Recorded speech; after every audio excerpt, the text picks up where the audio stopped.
Hi everyone, welcome back to trending idea channel. 8ஆம் வகுப்பு சமூக அறிவியல் பாடத்தில் அரையாண்டு தேர்வு டிசம்பர் 2024ஆம் ஆண்டுக்கான மிகவும் முக்கியமான வினாக்களை தான் இந்த வீடியோவில் நம்ம தெளிவாக பார்க்க போகிறோம். இந்த வீடியோவை ஸ்கிப் பண்ணாமல் பாருங்கள். அப்போது தான் எல்லா இம்பார்ட்டன்ட் கொஸ்டின்ஸையும் உங்களால் தெரிஞ்சுக்க முடியும். அது மட்டும் இல்லாமல் எக்ஸாமில் வரக்கூடிய எல்லா கொஸ்டின்ஸையும் அட்டன் பண்ணி நல்ல மார்க் ஸ்கோர் பண்ண முடியும். இதுவரைக்கும் நம்ம சேனலை சப்ஸ்கிரைப் பண்ணாதவங்க சப்ஸ்கிரைப் பண்ணிக்கோங்க. அப்படியே பக்கத்தில் இருக்க பெல் ஐக்கான் சிம்பிள் பிரஸ் பண்ணிக்கோங்க. அப்போதான் நான் அடுத்தடுத்து அப்லோட் பண்ற வீடியோஸ் உங்களுக்கு வந்து சேரும். சரி, வாங்க நம்ம வீடியோக்குள்ள போகலாம். அலகு 1, ஐரோப்பியர்களின் வருகை. இந்த பாடத்துல என்னென்ன முக்கியமான வினாக்கள் அப்படின்னு பாத்தீங்கன்னா, பக்கம் 10 எடுத்துங்க. இதுல பாத்தீங்கன்னா ரோமன் லெட்டர் 6 கொடுத்திருக்காங்க. பின்வரும் வினாக்களுக்கு ஓரிரு வாக்கியங்களில் விடையளி. இதுல என்னென்ன இம்பார்ட்டன்ட் கொஸ்டின்ஸ் அப்படின்னு பாத்தீங்கன்னா, ஃபர்ஸ்ட் கொஸ்டின், ஆவண காப்பகங்கள் பற்றி சிறு குறிப்பு தருக. ரொம்ப இம்பார்ட்டன்ட் கொஸ்டின், அடிக்கடி கேட்குறாங்க. நெக்ஸ்ட் பார்த்தீங்கன்னா செகண்ட் கொஸ்டின், நாணயங்களின் முக்கியத்துவம் பற்றி எழுதுக. தேர்ட் கொஸ்டின், இளவரசர் ஹென்றி மாலுமி ஹென்றி என ஏன் அழைக்கப்படுகிறார். ரொம்ப இம்பார்ட்டன்ட் கொஸ்டின், அடிக்கடி கேட்குறாங்க. நிச்சயம் இந்த கொஸ்டின் எக்ஸாமுக்கு வந்துடும். ஸோ இந்த கொஸ்டின் நீங்க அவசியம் படிச்சுங்க. நெக்ஸ்ட் கொஸ்டின் பார்த்தீங்கன்னா ஃபிஃப்த் கொஸ்டின், இந்தியாவில் இருந்த ஆங்கிலேயர்களின் வர்த்தக மையங்களை குறிப்பிடுக. ரொம்ப important question. Next Roman letter 7, விரிவான விடையளி கொடுத்திருக்காங்க. இதுல என்னென்ன இம்பார்ட்டன்ட் கொஸ்டின் அப்படின்னு பாத்தீங்கன்னா, ஃபர்ஸ்ட் கொஸ்டின், நவீன இந்தியாவின் வரலாற்று ஆதாரங்கள் பற்றி குறிப்பிடுக. ரொம்ப இம்பார்ட்டன்ட் கொஸ்டின், அடிக்கடி கேட்கக்கூடிய கொஸ்டின், நிச்சயமா எக்ஸாமுக்கு வரக்கூடிய வாய்ப்புள்ள ஒரு கொஸ்டின். ஸோ இந்த கொஸ்டின் நீங்க அவசியம் படிச்சுங்க. அலகு 2, வர்த்தகத்திலிருந்து பேரரசு வரை. இந்த பாடத்துல என்னென்ன முக்கியமான வினாக்கள் அப்படின்னு பாத்தீங்கன்னா, பக்கம் 27 எடுத்துங்க. இதுல பாத்தீங்கன்னா ரோமன் லெட்டர் 6, பின்வரும் வினாக்களுக்கு ஓரிரு வாக்கியங்களில் விடையளி கொடுத்திருக்காங்க. இதுல பாத்தீங்கன்னா ஃபர்ஸ்ட் கொஸ்டின், இருட்டறை துயர சம்பவம் பற்றி குறிப்பு தருக. ரொம்ப இம்பார்ட்டன்ட் கொஸ்டின், அடிக்கடி கேட்கக்கூடிய கொஸ்டின். நெக்ஸ்ட் பாத்தீங்கன்னா தேர்ட் கொஸ்டின், பக்சர் போருக்கான காரணங்களை குறிப்பிடுக. ரொம்ப இம்பார்ட்டன்ட் கொஸ்டின். நெக்ஸ்ட் பாத்தீங்கன்னா ஃபோர்த் கொஸ்டின், முதல் ஆங்கிலேய மைசூர் போருக்கான காரணங்கள் யாவை. நெக்ஸ்ட் பாத்தீங்கன்னா சிக்ஸ்த் கொஸ்டின், துணைப்படை திட்டத்தில் கையெழுத்திட்ட நாடுகளின் பெயர்களை குறிப்பிடுக. ரொம்ப இம்பார்ட்டன்ட் கொஸ்டின், அடிக்கடி கேட்கக்கூடிய கொஸ்டின். ஸோ இதையும் நீங்க அவசியம் படிச்சுங்க. நெக்ஸ்ட் பாத்தீங்கன்னா ரோமன் லெட்டர் 7 கொடுத்திருக்காங்க, விரிவான விடையளி. இதுல என்னென்ன இம்பார்ட்டன்ட் கொஸ்டின்ஸ் அப்படின்னு பாத்தீங்கன்னா, ஃபர்ஸ்ட் கொஸ்டின், 2ஆம் கர்நாடக போர் குறித்து ஒரு கட்டுரை எழுதுக. ரொம்ப இம்பார்ட்டன்ட் கொஸ்டின், அடிக்கடி கேட்கக்கூடிய கொஸ்டின். ஸோ இதை நீங்க அவசியம் படிச்சுங்க.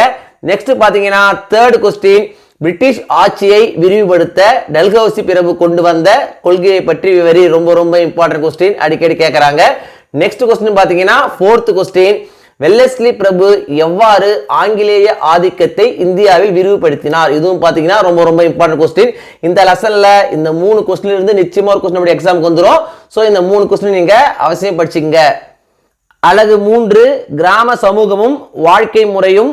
இந்த பாடத்துல என்னென்ன முக்கியமான வினாக்கள் அப்படின்னு பாத்தீங்கன்னா, பக்கம் 38 எடுத்துங்க. இதுல பாத்தீங்கன்னா ரோமன் லெட்டர் 6, பின்வரும் வினாக்களுக்கு ஓரிரு வாக்கியங்களில் விடையளி கொடுத்திருக்காங்க.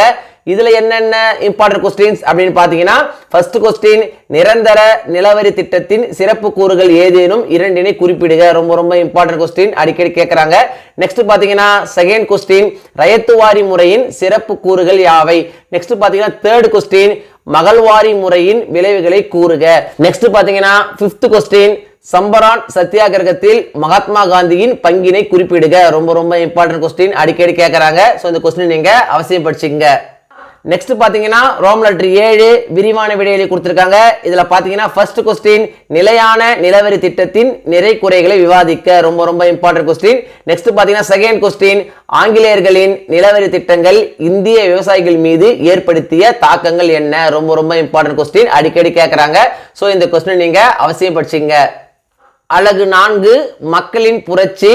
இந்த பாடத்துல என்னென்ன முக்கியமான வினாக்கள் அப்படின்னு பாத்தீங்கன்னா, பக்கம் 52 எடுத்துங்க. இதுல பாத்தீங்கன்னா ரோமன் லெட்டர் 6, பின்வரும் வினாக்களுக்கு ஓரிரு வாக்கியங்களில் விடையளி. இதுல பாத்தீங்கன்னா ஃபர்ஸ்ட் கொஸ்டின், பாளையக்காரர்கள் என்பவர் யார், சிலரின் பெயரை கூறுக. ரொம்ப இம்பார்ட்டன்ட் கொஸ்டின், அடிக்கடி கேட்கறாங்க. நெக்ஸ்ட் பாத்தீங்கன்னா செகண்ட் கொஸ்டின், பாளையக்கார புரட்சியில் வேலு நாச்சியாரின் பங்கு என்ன. நெக்ஸ்ட் பாத்தீங்கன்னா ஃபிஃப்த் கொஸ்டின், வேலூர் கழகத்தின் விளைவுகளை எழுதுக. ரொம்ப ரொம்ப இம்பார்ட்டன்ட் கொஸ்டின், அடிக்கடி கேட்கறாங்க. நெக்ஸ்ட் பாத்தீங்கன்னா 6th கொஸ்டின், 1857ஆம் ஆண்டு புரட்சிக்கான உடனடி காரணம் என்ன? ரொம்ப ரொம்ப இம்பார்ட்டன்ட் கொஸ்டின், அடிக்கடி கேட்கக்கூடிய கொஸ்டின். ஸோ இதை நீங்க அவசியம் படிச்சிங்க. நெக்ஸ்ட் பாத்தீங்கன்னா ரோமன் லெட்டர் 7 விரிவான விடையில கொடுத்திருக்காங்க. இதுல என்னென்ன இம்பார்ட்டன்ட் கொஸ்டின்ஸ் அப்படின்னு பாத்தீங்கன்னா, 3rd கொஸ்டின், 1857ஆம் ஆண்டு புரட்சிக்கான காரணங்களை எழுதுக. ரொம்ப ரொம்ப இம்பார்ட்டன்ட் கொஸ்டின், அடிக்கடி கேட்கறாங்க. நெக்ஸ்ட் பாத்தீங்கன்னா 4th கொஸ்டின், 1857ஆம் ஆண்டு புரட்சியின் தோல்விக்கான காரணங்களை எழுதுக. இந்த 2 கொஸ்டின் நிச்சயமா ஒரு கொஸ்டின் நம்ம எக்ஸாமுக்கு வந்துரும். சோ இந்த 2 கொஸ்டின் நீங்க அவசியம் படிச்சிங்க.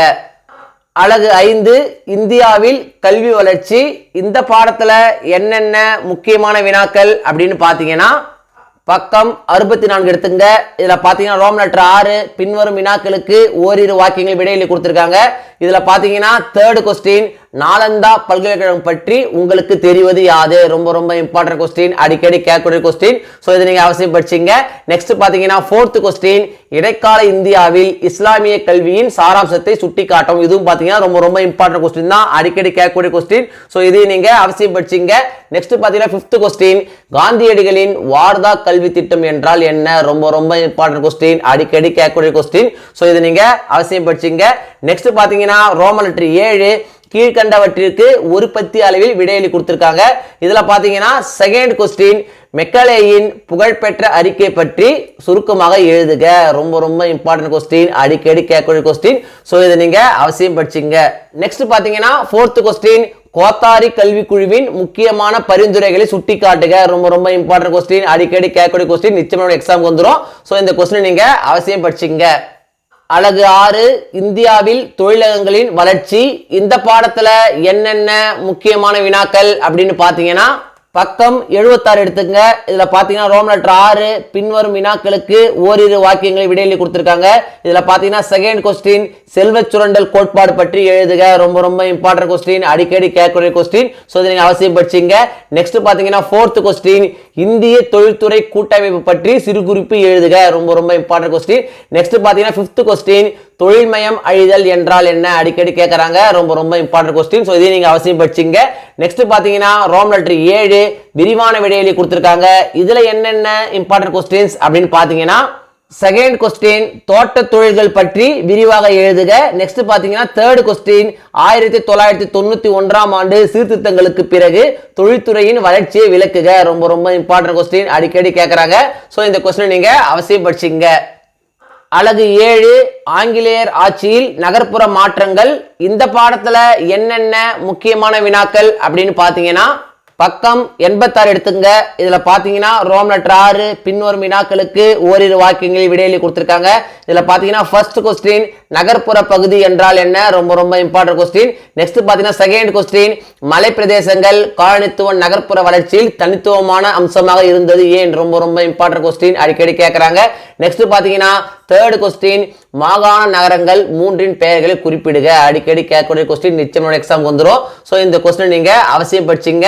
நெக்ஸ்ட் பாத்தீங்கன்னா 5th கொஸ்டின், ராணுவ குடியிருப்பு நகரங்கள் பற்றி சிறு குறிப்பு எழுதுக. ரொம்ப ரொம்ப இம்பார்ட்டன்ட் கொஸ்டின், அடிக்கடி கேட்கக்கூடிய கொஸ்டின். சோ இதையும் நீங்க அவசியம் படிச்சீங்க. நெக்ஸ்ட் பாத்தீங்கன்னா ரோமன் லெட்டர் 7 விரிவான விடையில கொடுத்திருக்காங்க. இதுல பாத்தீங்கன்னா 1st கொஸ்டின், காலனித்துவ நகர்ப்புற வளர்ச்சியை பற்றி விளக்குக. ரொம்ப ரொம்ப இம்பார்ட்டன்ட் கொஸ்டின். நெக்ஸ்ட் பாத்தீங்கன்னா 2nd கொஸ்டின், மதராஸின் தோற்றம் மற்றும் வளர்ச்சியை பற்றி எடுத்துரைக்கும். ரொம்ப ரொம்ப இம்பார்ட்டன்ட் கொஸ்டின், அடிக்கடி கேட்கக்கூடிய கொஸ்டின். சோ இதையும் நீங்க அவசியம் படிச்சீங்க. அலகு 1 பாறை மற்றும் மண். இந்த பாடத்துல என்னென்ன முக்கியமான வினாக்கள் அப்படின்னு பாத்தீங்கன்னா, பக்கம் 109 எடுத்துங்க. இதுல பாத்தீங்கன்னா ரோமன் லெட்டர் 7 காரணம் கூற கொடுத்திருக்காங்க. 1st கொஸ்டின், நீர்த்தேக்க படுகைகளில் ரசாயன படிவுப்பாறைகள் காணப்படுகின்றன. 2nd கொஸ்டின், தீப்பாறைகள் எரிமலை பகுதிகளில் காணப்படுகிறது. ரெண்டுமே ரொம்ப ரொம்ப இம்பார்ட்டன்ட் கொஸ்டின், ஒன்னு மாத்தி ஒன்னு கேட்டே இருக்காங்க. சோ இந்த 2 கொஸ்டின் நீங்க அவசியம் படிச்சீங்க. நெக்ஸ்ட் பாத்தீங்கன்னா ரோமன் லெட்டர் 8 வேறுபடுத்துக. இதுல பாத்தீங்கன்னா 1st கொஸ்டின், உருமாறிய பாறைகள் மற்றும் படிவு பாறைகள். 2nd கொஸ்டின், மண்வள பாதுகாப்பு மற்றும் மண் அரிப்பு. இந்த ரெண்டுமே ரொம்ப ரொம்ப இம்பார்ட்டன்ட் கொஸ்டின், இதையும் ஒன்னு மாத்தி ஒன்னு கேட்டே இருக்காங்க. சோ இந்த 2 கொஸ்டின் நீங்க அவசியம் படிச்சுங்க. நெக்ஸ்ட் பாத்தீங்கன்னா ரோமன் லெட்டர் 9 சுருக்கமாக விடையில கொடுத்திருக்காங்க. இதுல பாத்தீங்கன்னா 1st கொஸ்டின், தீப்பாறைகள் எவ்வாறு உருவாகின்றன? ரொம்ப ரொம்ப இம்பார்ட்டன்ட் கொஸ்டின். 3rd கொஸ்டின், பாறைகள் வரையறை. ரொம்ப ரொம்ப இம்பார்ட்டன்ட் கொஸ்டின். 4th கொஸ்டின் மண்ணின் வகைகளை கூறுக. 5th கொஸ்டின் மண்வள பாதுகாப்பு என்றால் என்ன. இந்த லெசன் ரொம்ப ரொம்ப இம்பார்ட்டன்ட் லெசன். சோ எல்லா கொஸ்டினுமே இம்பார்ட்டன்ட் கொஸ்டின் தான். நான் மார்க் பண்ணிக்கிற எல்லா கொஸ்டின் நீங்க அவசியம் படிச்சீங்க. நெக்ஸ்ட் பாத்தீங்கன்னா ரோமன் லெட்டர் 10 விரிவான விடையலி. இதுல என்னென்ன இம்பார்ட்டன்ட் கொஸ்டின்ஸ் அப்படின்னு பாத்தீங்கன்னா ஃபர்ஸ்ட் கொஸ்டின் மண் உருவாக்க செயல்முறைகள் பற்றி விவரி. ரொம்ப ரொம்ப இம்பார்ட்டன்ட் கொஸ்டின். நெக்ஸ்ட் பாத்தீங்கன்னா செகண்ட் கொஸ்டின் பாறைகளை வகைப்படுத்தி விவரிக்கும். ரொம்ப ரொம்ப இம்பார்ட்டன்ட் கொஸ்டின். நெக்ஸ்ட் பாத்தீங்கன்னா 4th கொஸ்டின் மண்ணினை வகைப்படுத்தி விவரிக்கும். ரொம்ப ரொம்ப இம்பார்ட்டன்ட் கொஸ்டின். அடிக்கடி கேட்கறாங்க. சோ இந்த கொஸ்டின் நீங்க அவசியம் படிச்சீங்க. இந்த 3 கொஸ்டின் நிச்சயமா கொஸ்டின் எக்ஸாமுக்கு வந்துரும். சோ இந்த 3 கொஸ்டின் நீங்க அவசியம் படிச்சீங்க. அலகு 2 வானிலை மற்றும் காலநிலை. இந்த பாடத்துல என்னென்ன முக்கியமான வினாக்கள் அப்படின்னு பாத்தீங்கன்னா பக்கம் 120 எடுத்துக்கங்க. இதுல பாத்தீங்கன்னா ரோமன் லெட்டர் 5 சுருக்கமாக விடையலி. இதுல ஃபர்ஸ்ட் கொஸ்டின் காலநிலை வரையறை. ரொம்ப ரொம்ப இம்பார்ட்டன்ட் கொஸ்டின். தேர்ட் கொஸ்டின் வளிமண்டல காற்றழுத்தம் என்றால் என்ன. ரொம்ப ரொம்ப இம்பார்ட்டன்ட் கொஸ்டின். 4th கொஸ்டின் சிறு குறிப்பு தருக கோல் மற்றும் நிரந்தர காற்று. ரொம்ப ரொம்ப இம்பார்ட்டன்ட் கொஸ்டின். அடிக்கடி கேட்கறாங்க. நெக்ஸ்ட் பாத்தீங்கன்னா 5th கொஸ்டின் சம அளவு கோடுகள் ஐசோலைன்ஸ் என்றால் என்ன. நிச்சயமா நம்ம எக்ஸாமுக்கு வந்துரும். ரொம்ப ரொம்ப இம்பார்ட்டன்ட் கொஸ்டின். சோ இதையும் நீங்க அவசியம் படிச்சீங்க. நெக்ஸ்ட் பாத்தீங்கன்னா ரோமன் லெட்டர் 6 வேறுபடுத்து கொடுத்திருக்காங்க. இதுல பாத்தீங்கன்னா ஃபர்ஸ்ட் கொஸ்டின் காலநிலை மற்றும் வானிலை. ரொம்ப ரொம்ப இம்பார்ட்டன்ட் கொஸ்டின். அடிக்கடி கேட்கறாங்க. நெக்ஸ்ட் பாத்தீங்கன்னா தேர்ட் கொஸ்டின் கோல் காற்று மற்றும் பருவகால காற்றுகள். இதுவும் பாத்தீங்கன்னா அடிக்கடி கேட்கக்கூடிய கொஸ்டின் தான். இந்த 2 கொஸ்டின் எக்ஸாம் வந்துரும். சோ இதையும் நீங்க அவசியம் படிச்சுக்கங்க. நெக்ஸ்ட் பாத்தீங்கன்னா ரோமன் லெட்டர் 7 காரணம் கூறு கொடுத்திருக்காங்க. இதுல பாத்தீங்கன்னா செகண்ட் கொஸ்டின் உயரம் அதிகரிக்கும் பொழுது வெப்பம் குறைகிறது. ரொம்ப ரொம்ப இம்பார்ட்டன்ட் கொஸ்டின். நெக்ஸ்ட் பாத்தீங்கன்னா தேர்ட் கொஸ்டின் மலை ஏறுபவர்கள் உயர்ந்த சிகரங்களுக்கு செல்லும் போது ஆக்சிஜன் சிலிண்டர்களை எடுத்து செல்கின்றனர். இது ரெண்டுமே ரொம்ப ரொம்ப இம்பார்ட்டன்ட் கொஸ்டின். நெக்ஸ்ட் பாத்தீங்கன்னா ரோமன் லெட்டர் 8 விரிவான விடையலி கொடுத்திருக்காங்க. இதுல பாத்தீங்கன்னா ஃபர்ஸ்ட் கொஸ்டின் வெப்பநிலை எவ்வாறு அளவிடப்படுகிறது.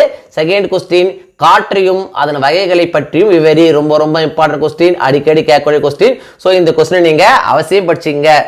அலகு 3 நீரியல் சுழற்சி. இந்த பாடத்துல என்னென்ன முக்கியமான வினாக்கள் அப்படின்னு பாத்தீங்கன்னா பக்கம் 130 எடுத்துக்கங்க. இதுல பாத்தீங்கன்னா ரோமன் லெட்டர் 6 சுருக்கமாக விடையலி கொடுத்திருக்காங்க. ஃபர்ஸ்ட் கொஸ்டின் நீர்கொள் பரப்பு பற்றி குறிப்பு வரைக. செகண்ட் கொஸ்டின் நீர் சுழற்சி வரையறை. ரொம்ப ரொம்ப இம்பார்ட்டன்ட் கொஸ்டின். அடிக்கடி கேட்கறாங்க. நெக்ஸ்ட் பாத்தீங்கன்னா 4th கொஸ்டின் மேல்மட்ட நீர் வழிந்தோடல் குறிப்பு வரைக. ரொம்ப ரொம்ப இம்பார்ட்டன்ட் கொஸ்டின். அடிக்கடி கேட்கக்கூடிய கொஸ்டின். சோ இதையும் நீங்க அவசியம் படிச்சீங்க. நெக்ஸ்ட் பாத்தீங்கன்னா ரோமன் லெட்டர் 7 காரணம் கூறு கொடுத்திருக்காங்க. இதுல பாத்தீங்கன்னா தேர்ட் கொஸ்டின் துருவ பகுதிகளிலும் மலை பகுதிகளிலும் பனிப்பொழிவு பொதுவாக நிகழ்வாக உள்ளது. ரொம்ப ரொம்ப இம்பார்ட்டன்ட் கொஸ்டின். அடிக்கடி கேட்கக்கூடிய கொஸ்டின். சோ இதையும் நீங்க அவசியம் படிச்சீங்க.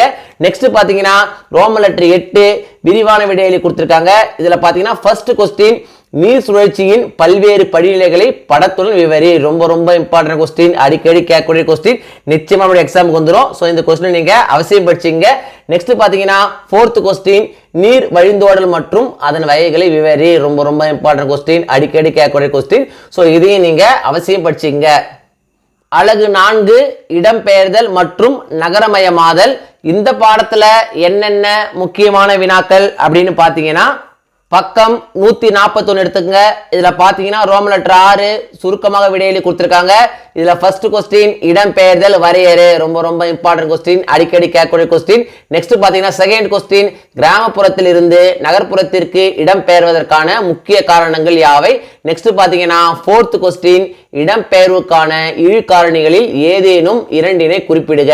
நெக்ஸ்ட் பாத்தீங்கன்னா 5th கொஸ்டின் நகரமயமாக்கம் என்றால் என்ன. ரொம்ப ரொம்ப இம்பார்ட்டன்ட் கொஸ்டின். அடிக்கடி கேட்கறாங்க. நெக்ஸ்ட் பாத்தீங்கன்னா 6th கொஸ்டின் உலகில் அதிக மக்கள் தொகை கொண்ட 4 பெருநகரங்களை பட்டியலிடுக. இந்த லெசனை பொறுத்த வரைக்கும் இந்த 5 கொஸ்டினுமே ரொம்ப ரொம்ப இம்பார்ட்டன்ட் கொஸ்டின். சோ இந்த 5 கொஸ்டின் நீங்க அவசியம் படிச்சீங்க. நெக்ஸ்ட் பாத்தீங்கன்னா ரோமன் லெட்டர் 7 விரிவான விடையலி கொடுத்திருக்காங்க. இதுல என்னென்ன இம்பார்ட்டன்ட் கொஸ்டின்ஸ் அப்படின்னு பாத்தீங்கன்னா செகண்ட் கொஸ்டின் இடம்பெயர்தலுக்கான பல்வேறு காரணங்களை விரிவாக விளக்குக. ரொம்ப ரொம்ப இம்பார்ட்டன்ட் கொஸ்டின். அடிக்கடி கேட்கறாங்க. நெக்ஸ்ட் பாத்தீங்கன்னா தேர்ட் கொஸ்டின் நகரமயமாக்கலினால் ஏற்படும் சவால்களை ஆராய்க. இதுவும் பாத்தீங்கன்னா ரொம்ப ரொம்ப இம்பார்ட்டன்ட் கொஸ்டின். இந்த 2 கொஸ்டின் நிச்சயமா எக்ஸாம் ஒரு கொஸ்டின் வந்துரும். சோ இந்த 2 கொஸ்டின் நீங்க அவசியம் படிச்சீங்க. அலகு 5 இடர்கள்.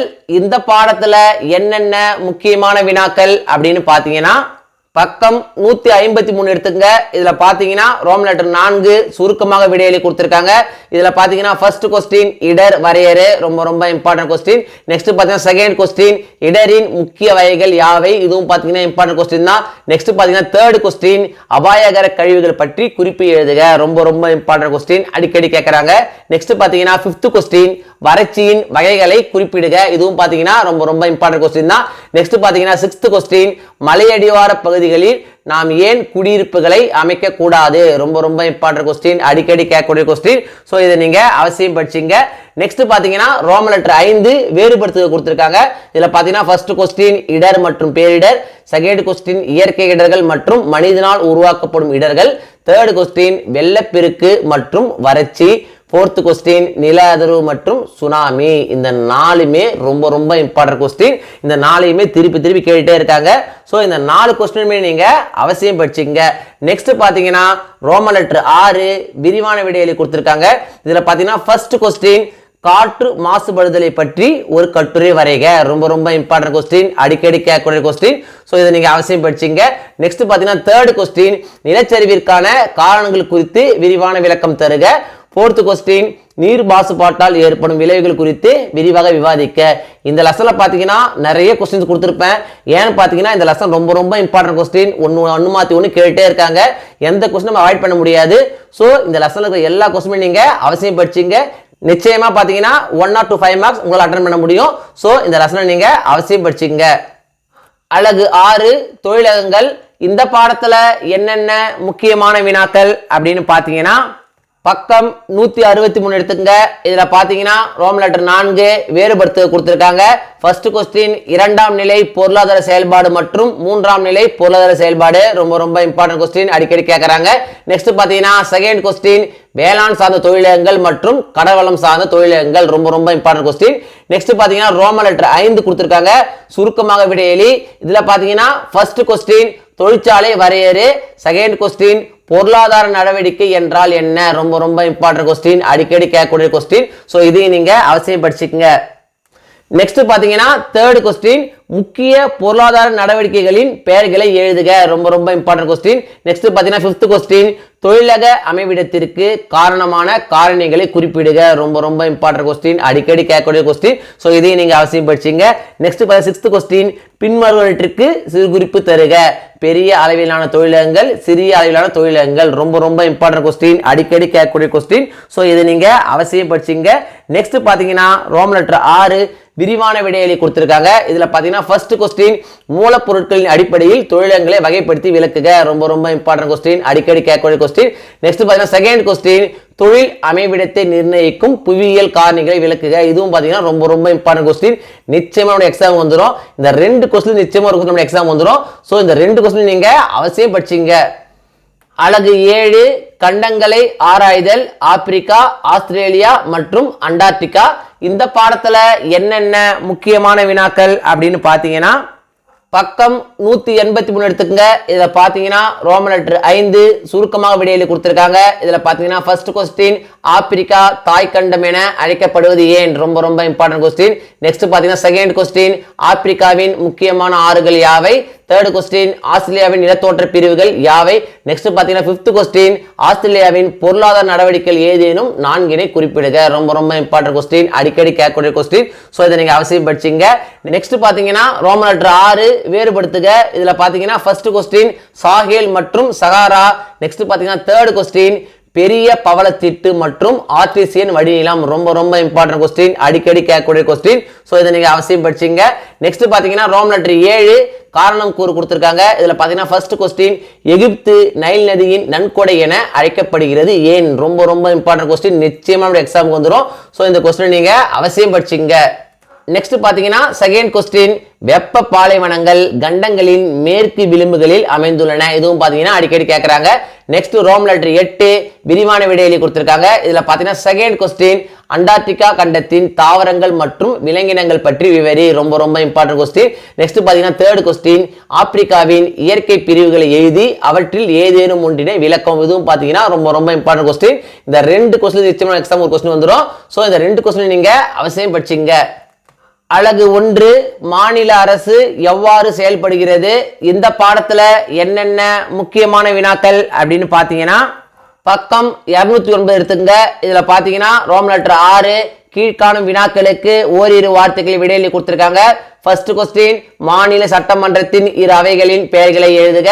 செகண்ட் கொஸ்டின், மாநில சட்டமன்ற பேரவை உறுப்பினராவதற்கு உள்ள தகுதிகள் யாவை. தேர்ட் கொஸ்டின், முதலமைச்சர் எவ்வாறு நியமிக்கப்படுகிறார். ரொம்ப ரொம்ப இம்பார்ட்டன்ட் கொஸ்டின், அடிக்கடி கேட்கக்கூடிய கொஸ்டின். நெக்ஸ்ட் பார்த்தீங்கன்னா ஃபோர்த் கொஸ்டின், மாநில அமைச்சரவை குழு எவ்வாறு உருவாக்கப்படுகிறது. இந்த லெசன் பார்த்தீங்கன்னா ரொம்ப ரொம்ப இம்பார்ட்டன்ட் லெசன். எல்லா கொஸ்டினுமே இம்பார்ட்டன்ட் கொஸ்டின் தான், ஒன்று விட்டு நம்ம படிக்க முடியாது. ஸோ இந்த 4 கொஸ்டின் நீங்க அவசியம் படிச்சீங்க. நெக்ஸ்ட் பார்த்தீங்கன்னா ரோம் லெட்டர் 7 விரிவான விடையெளி கொடுத்திருக்காங்க. இதுல பார்த்தீங்கன்னா ஃபர்ஸ்ட் கொஸ்டின், முதலமைச்சரின் அதிகாரங்கள் மற்றும் பணிகளை விவரி. செகண்ட் கொஸ்டின், மாநில சட்டமன்றத்தின் அதிகாரங்கள் மற்றும் பணிகளை விவரி. தேர்ட் கொஸ்டின், உயர் நீதிமன்றத்தின் அதிகாரங்களையும் பணிகளையும் எழுது. இந்த 3மே ரொம்ப ரொம்ப இம்பார்ட்டன்ட் கொஸ்டின் தான், ஒன்னு மாத்தி ஒன்னு கேட்டே இருக்காங்க. இதுல பாத்தீங்கன்னா ரொம்ப ரொம்ப இம்பார்ட்டன்ட் கொஸ்டின் பாத்தீங்கன்னா first question and third question ரொம்ப ரொம்ப இம்பார்ட்டன்ட் கொஸ்டின். ஆனா ரெண்டாவது கொஸ்டின் அடிக்கடி கேட்கறாங்க. சோ இந்த 3 கொஸ்டின் நீங்க அவசியம் படிச்சீங்க. ஏன்னா லெசன் ரொம்ப ரொம்ப இம்பார்ட்டன்ட் லெசன், எந்த கொஸ்டின் நம்ம அவாய்ட் பண்ண முடியாது. சோ எல்லா கொஸ்டினும் நீங்க அவசியம் படிச்சீங்க. அலகு 2 குடிமக்களும் குடியுரிமையும். இந்த பாடத்துல என்னென்ன முக்கியமான வினாக்கள் அப்படின்னு பாத்தீங்கன்னா பக்கம் 215 எடுத்துங்க. இதுல பாத்தீங்கன்னா ரோம் லெட்டர் 5 கீழ்காணும் வினாக்களுக்கு ஓரிரு வார்த்தைகளை விடையெழுதி கொடுத்திருக்காங்க. இதுல பாத்தீங்கன்னா ஃபர்ஸ்ட் கொஸ்டின், குடியுரிமையின் வகைகளை குறிப்பிடுக. செகண்ட் கொஸ்டின், ஒரு இந்திய குடிமகன் நமது நாட்டில் அனுபவிக்கும் உரிமைகள் யாவை. தேர்ட் கொஸ்டின், நற்குடிமகனின் 3 பண்புகளை குறிப்பிடுக. ரொம்ப ரொம்ப இம்பார்ட்டன்ட் கொஸ்டின், அடிக்கடி கேட்கக்கூடிய கொஸ்டின். சோ இதை நீங்க அவசியம் படிச்சீங்க. நெக்ஸ்ட் பாத்தீங்கன்னா 5th கொஸ்டின், 1955ஆம் ஆண்டு இந்திய குடியுரிமை சட்டம் பற்றி நீவிர் அறிவது யாது. ரொம்ப ரொம்ப இம்பார்ட்டன்ட் கொஸ்டின். நெக்ஸ்ட் பாத்தீங்கன்னா ரோம் லெட்டர் 6 விரிவான விடையெழுதி கொடுத்திருக்காங்க. இதுல பாத்தீங்கன்னா ஒரு கொஸ்டின் தான் இருக்கு. ஒருவருக்கு எதன் அடிப்படையில் இந்திய குடியுரிமை ரத்து செய்யப்படுகிறது. ரொம்ப ரொம்ப இம்பார்ட்டன்ட் கொஸ்டின், அடிக்கடி கேட்கக்கூடிய கொஸ்டின். சோ இதையும் நீங்க அவசியம் படிச்சீங்க. அலகு 3 சமய சார்பின்மையை புரிந்து கொள்ளுதல். இந்த பாடத்துல என்னென்ன முக்கியமான வினாக்கள் அப்படின்னு பாத்தீங்கன்னா பக்கம் 223 எடுத்துங்க. இதுல பாத்தீங்கன்னா ரோம் லெட்டர் 6 கீழ்காணும் வினாக்களுக்கு ஓரிரு வார்த்தைகளை விடையெழுதி கொடுத்திருக்காங்க. இதுல பாத்தீங்கன்னா செகண்ட் கொஸ்டின், சமய சார்பின்மை என்பது எதனை குறிக்கிறது. ரொம்ப ரொம்ப இம்பார்ட்டன்ட் கொஸ்டின். நெக்ஸ்ட் பாத்தீங்கன்னா தேர்ட் கொஸ்டின், சமய சார்பின்மையின் நோக்கங்களை கூறுக. ரொம்ப ரொம்ப இம்பார்ட்டன்ட் கொஸ்டின். நெக்ஸ்ட் பாத்தீங்கன்னா 5th கொஸ்டின், சமய சார்பற்ற நாட்டின் சிறப்பு பண்பு கூறுகள் யாவை. அடிக்கடி கேட்கறாங்க. சோ இதையும் நீங்க அவசியம் படிச்சீங்க. நெக்ஸ்ட் பாத்தீங்கன்னா 6th கொஸ்டின், சமய சார்பின்மை தொடர்பான இந்திய அரசியலமைப்பு பிரிவுகள் 3 குறிப்பிடுக. ரொம்ப ரொம்ப இம்பார்ட்டன்ட் கொஸ்டின், அடிக்கடி கேட்கக்கூடிய கொஸ்டின். சோ இதையும் நீங்க அவசியம் படிச்சீங்க. நெக்ஸ்ட் பாத்தீங்கன்னா ரோம் லெட்டர் 7 விரிவான விடையெழுதி கொடுத்திருக்காங்க. இதுல பாத்தீங்கன்னா செகண்ட் கொஸ்டின், இந்தியா போன்ற நாட்டிற்கு சமய சார்பின்மை அவசியம் நிரூபிக்கவும். ரொம்ப ரொம்ப இம்பார்ட்டன்ட் கொஸ்டின், அடிக்கடி கேட்கக்கூடிய கொஸ்டின். சோ இதையும் நீங்க அவசியம் படிச்சீங்க. அலகு 4 மனித உரிமைகளும் ஐக்கிய நாடுகள் சபையும். இந்த பாடத்துல என்னென்ன முக்கியமான வினாக்கள் அப்படின்னு பாத்தீங்கன்னா பக்கம் 233 எடுத்துங்க. இதுல பாத்தீங்கன்னா ரோம் லெட்டர் 6 கீழ்காணும் வினாக்களுக்கு ஓரிரு வார்த்தைகளை விடையெழுதி கொடுத்திருக்காங்க. இதுல பாத்தீங்கன்னா ஃபர்ஸ்ட் கொஸ்டின், மனித உரிமைகள் என்றால் என்ன. ரொம்ப ரொம்ப இம்பார்ட்டன்ட் கொஸ்டின். நெக்ஸ்ட் பாத்தீங்கன்னா தேர்ட் கொஸ்டின், இந்திய அரசியலமைப்பின் 45வது சட்டப்பிரிவு எதனை அறிவுறுத்துகிறது. ரொம்ப ரொம்ப இம்பார்ட்டன்ட் கொஸ்டின், நிச்சயமா எக்ஸாம் வந்துடும். சோ இந்த கொஸ்டின் நீங்க அவசியம் படிச்சீங்க. நெக்ஸ்ட் பாத்தீங்கன்னா 4th கொஸ்டின், கல்வி உரிமை சட்டம் பற்றி எழுதுக. இதுவும் ரொம்ப ரொம்ப இம்பார்ட்டன்ட் கொஸ்டின், நிச்சயமா நம்ம எக்ஸாம் வந்துடும். சோ இந்த கொஸ்டின் நீங்க அவசியம் படிச்சீங்க. நெக்ஸ்ட் பாத்தீங்கன்னா 5th கொஸ்டின், பெண்களின் நலனை பாதுகாப்பதற்காக நிறைவேற்றப்பட்ட 3 சட்டங்களை குறிப்பிடுக. ரொம்ப ரொம்ப important question. Next 7th question, மனித உரிமைகளின் 5 முதன்மை பிரிவுகளை குறிப்பிடுக. ரொம்ப ரொம்ப இம்பார்ட்டன்ட் கொஸ்டின். நெக்ஸ்ட் பாத்தீங்கன்னா ரோம் லெட்டர் 7 விரிவான விடையெழுதி கொடுத்திருக்காங்க. இதுல பாத்தீங்கன்னா ஃபர்ஸ்ட் கொஸ்டின், மனித உரிமைகள் மற்றும் வாழ்வியல் உரிமைகளை வேறுபடுத்துக. ரொம்ப ரொம்ப இம்பார்ட்டன்ட் கொஸ்டின், அடிக்கடி கேட்கறாங்க. நெக்ஸ்ட் பாத்தீங்கன்னா தேர்ட் கொஸ்டின், குழந்தைகளின் பாதுகாப்பிற்காக அரசு மேற்கொண்டுள்ள சில நடவடிக்கைகள் யாவை. ரொம்ப ரொம்ப இம்பார்ட்டன்ட் கொஸ்டின், நிச்சயமா நம்முடைய எக்ஸாமுக்கு வந்துடும். சோ இந்த கொஸ்டின் நீங்க அவசியம் படிச்சீங்க. அலகு 5 சாலை பாதுகாப்பு விதிகள் மற்றும் நெறிமுறைகள். இந்த பாடத்துல என்னென்ன முக்கியமான வினாக்கள் அப்படின்னு பாத்தீங்கன்னா பக்கம் 247 எடுத்துங்க. இதுல பாத்தீங்கன்னா ரோம் லெட்டர் 6 பின்வரும் வினாக்களுக்கு ஓரிரு வாக்கியங்கள் விடையில கொடுத்திருக்காங்க. இதுல பாத்தீங்கன்னா ஃபர்ஸ்ட் கொஸ்டின், சாலை பாதுகாப்பினை நீவிர் எவ்வாறு உறுதி செய்வாய். ரொம்ப ரொம்ப இம்பார்ட்டன்ட் கொஸ்டின். நெக்ஸ்ட் பாத்தீங்கன்னா செகண்ட் கொஸ்டின், சாலை பாதுகாப்பு நமக்கு ஏன் முக்கியமானது. நெக்ஸ்ட் பாத்தீங்கன்னா 4th கொஸ்டின், போக்குவரத்து சமிக்ஞைகளின் விலக்குகளின் படம் வரைந்து அதன் பொருளை குறிப்பிடுக. ரொம்ப ரொம்ப இம்பார்ட்டன்ட் கொஸ்டின், அடிக்கடி கேட்கக்கூடிய கொஸ்டின். ஸோ இதையும் நீங்க அவசியம் படிச்சிங்க. நெக்ஸ்ட் பாத்தீங்கன்னா 6th கொஸ்டின், சாலை பாதுகாப்பு வாரம் கடைபிடிப்பதன் நோக்கம் யாது? ரொம்ப ரொம்ப இம்பார்ட்டன்ட் கொஸ்டின், அடிக்கடி கேட்கக்கூடிய கொஸ்டின். ஸோ இதையும் நீங்க அவசியம் படிச்சிங்க. நெக்ஸ்ட் பாத்தீங்கன்னா 7th கொஸ்டின், ஏதேனும் 4 சாலை விதிகளை எழுதுக. 8th கொஸ்டின், மது அருந்துதல் வாகன ஓட்டுதலை எவ்வாறு பாதிக்கின்றது? ரொம்ப ரொம்ப இம்பார்ட்டன்ட் கொஸ்டின், அடிக்கடி கேட்கக்கூடிய கொஸ்டின். ஸோ இந்த கொஸ்டின் நீங்க அவசியம் படிச்சிங்க. நெக்ஸ்ட் பாத்தீங்கன்னா ரோமன் லெட்டர் 7 விரிவான விடையளி கொடுத்திருக்காங்க. இதுல பாத்தீங்கன்னா ஃபர்ஸ்ட் கொஸ்டின், சாலை விபத்துகளுக்கான காரணங்களை விவரி. ரொம்ப ரொம்ப இம்பார்ட்டன்ட் கொஸ்டின், அடிக்கடி கேட்கக்கூடிய கொஸ்டின். நெக்ஸ்ட் பாத்தீங்கன்னா 3rd கொஸ்டின், சாலை விபத்துகள் நடைபெறாமல் தடுக்க மேற்கொள்ள வேண்டிய நடவடிக்கைகள் என்ன? இதுவும் பாத்தீங்கன்னா ரொம்ப ரொம்ப இம்பார்ட்டன்ட் கொஸ்டின். இந்த 2 கொஸ்டின் நிச்சயமாக நம்ம எக்ஸாம் வந்துரும். சோ இந்த 2 கொஸ்டின் நீங்க அவசியம் படிச்சிங்க. அலகு 1 பணம், சேமிப்பு மற்றும் முதலீடுகள். இந்த பாடத்துல என்னென்ன முக்கியமான வினாக்கள் அப்படின்னு பாத்தீங்கன்னா பக்கம் 281 எடுத்துங்க. இதுல பாத்தீங்கன்னா ரோமன் லெட்டர் 7 கீழ்கண்ட வினாக்களுக்கு குறுகிய விடையளி கொடுத்திருக்காங்க. இதுல பாத்தீங்கன்னா ஃபர்ஸ்ட் கொஸ்டின், பண்டமாற்று முறை என்றால் என்ன? ரொம்ப ரொம்ப இம்பார்ட்டன்ட் கொஸ்டின், அடிக்கடி கேட்கக்கூடிய கொஸ்டின். நெக்ஸ்ட் செகண்ட் கொஸ்டின், அண்மை கால பணத்தின் வடிவங்கள் யாவை? 3rd கொஸ்டின், மின் வங்கி மற்றும் மின் பணம் சிறுகுறிப்பு வரைக. நெக்ஸ்ட் பாத்தீங்கன்னா 5th கொஸ்டின், சேமிப்பு மற்றும் முதலீடு என்றால் என்ன? நெக்ஸ்ட் 6th கொஸ்டின், கருப்பு பணம் என்பதன் பொருள் என்ன? 7th கொஸ்டின், பொருளாதாரத்தில் கருப்பு பணத்தின் விளைவுகள் யாவை? இந்த லெசன் ரொம்ப ரொம்ப இம்பார்ட்டன்ட் லெசன். எல்லா கொஸ்டின் திரும்ப கேட்டே இருக்காங்க. சோ எந்த கொஸ்டின் நீங்க மிஸ் பண்ணிடாதீங்க. சோ எல்லா கொஸ்டினும் நீங்க அவசியம் படிச்சிங்க. நெக்ஸ்ட் பாத்தீங்கன்னா ரோமன் லெட்டர் 8 விரிவான விடையளி கொடுத்திருக்காங்க. இதுல பாத்தீங்கன்னா என்னென்ன இம்பார்ட்டன்ட் கொஸ்டின்ஸ் அப்படின்னு பாத்தீங்கன்னா ஃபர்ஸ்ட் கொஸ்டின், பண்டமாற்று முறையில் உள்ள தீமைகள் யாவை? செகண்ட் கொஸ்டின், பணத்தின் பரிணாம வளர்ச்சி பற்றி எழுதுக. ரொம்ப ரொம்ப இம்பார்ட்டன்ட் கொஸ்டின், அடிக்கடி கேட்கறாங்க, நிச்சயமா எக்ஸாம் வந்துடும். ஸோ இந்த கொஸ்டின் நீங்க அவசியம் படிச்சிங்க. நெக்ஸ்ட் பாத்தீங்கன்னா 3rd கொஸ்டின், பணத்தின் பணிகள் யாவை? அவற்றை விளக்குக. 5th கொஸ்டின், சேமிப்பு மற்றும் முதலீடுகளுக்கும் உள்ளே வேறுபாடுகள் யாவை? ரொம்ப ரொம்ப இம்பார்ட்டன்ட் கொஸ்டின், அடிக்கடி கேட்கறாங்க. நெக்ஸ்ட் 6th கொஸ்டின், பொருளாதாரத்தில் கருப்பு பணத்தின் விளைவுகள் யாவை? ரொம்ப ரொம்ப இம்பார்ட்டன்ட் கொஸ்டின், அடிக்கடி கேட்கறாங்க. ஸோ இந்த கொஸ்டின் நீங்க அவசியம் படிச்சிங்க. இந்த லெசன் பாத்தீங்கன்னா ரொம்ப ரொம்ப இம்பார்ட்டன்ட் லெசன். அதனால தான் பாத்தீங்கன்னா முக்கியமான கொஸ்டின்ஸ் எல்லாமே குறிச்சு வச்சிருக்கேன். ஸோ எந்த கொஸ்டின் நீங்க அவாய்ட் பண்ணாம எல்லா கொஸ்டினும் படிச்சாக்கா 1 or 2 5 மார்க்ஸ் வந்துடும். அதே போல 2 மார்க்ஸும் பாத்தீங்கன்னா 1 or 2 மார்க்ஸ் வந்துடும். ஸோ இதில் நீங்க எதையுமே மிஸ் பண்ணாம அவசியம் படிச்சுங்க. அரையாண்டு தேர்வை பொறுத்த வரைக்கும் இந்த வீடியோவில் நான் கொடுத்துருக்கிற இந்த கொஸ்டின்ஸை மட்டும் நீங்கள் படித்தா போதும். எக்ஸாமில் வரக்கூடிய எல்லா கொஸ்டின்ஸும் அட்டன் பண்ணி நல்ல மார்க்ஸ் ஸ்கோர் பண்ண முடியும். 1 மார்க்ஸை பொறுத்த வரைக்கும் இம்பார்ட்டன்ட் 1 மார்க்ஸ் அப்படின்னு படிக்காதீங்க. எல்லா 1 மார்க்ஸையும் படிங்க. அப்போதான் 1 மார்க் செக்ஷனில் உங்களால் ஃபுல் மார்க்ஸ் ஸ்கோர் பண்ண முடியும். இந்த வீடியோ நிச்சயம் உங்களுக்கு யூஸ்ஃபுல்லாக இருந்திருக்கும்னு நம்புறேன். இந்த வீடியோ உங்களுக்கு பிடிச்சிருந்தா லைக் பண்ணுங்க, கமெண்ட் பண்ணுங்க, மறக்காம உங்க ஃப்ரெண்ட்ஸுக்கும் ஷேர் பண்ணுங்க. வேற ஏதாவது டாபிக்ஸ்ல உங்களுக்கு வீடியோஸ் தேவைப்பட்டாலும் கமெண்ட் பாக்ஸ்ல போடுங்க. தேங்க்யூ. தேங்க்ஸ் ஃபார் வாட்சிங் my channel. See you in the next video.